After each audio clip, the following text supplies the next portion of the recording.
We've got goats, we've got hedges, and then what do we ask for last? We ask for angels.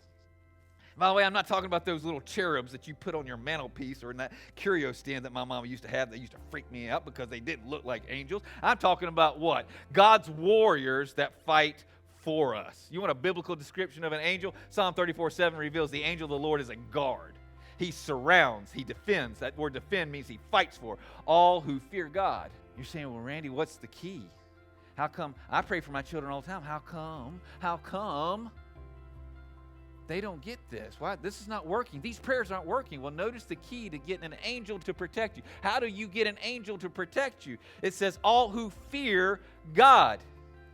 So how do you know if you fear God? How do you know if your children fear God? Well, we see in Ecclesiastes 12:13, fear God and obey his commands. We know we're fearing God when we're obeying his commands. Every time you disobey God, you're telling the world that you don't fear him.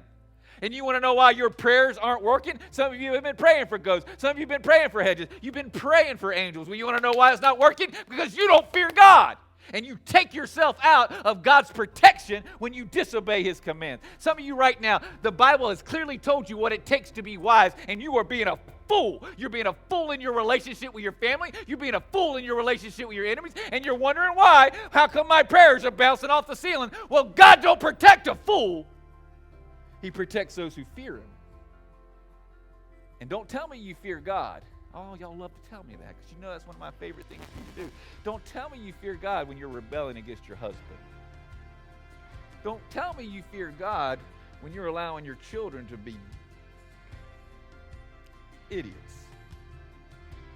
Don't tell me that you're fearing God when you ain't giving a penny to the church, his storehouse, in a while.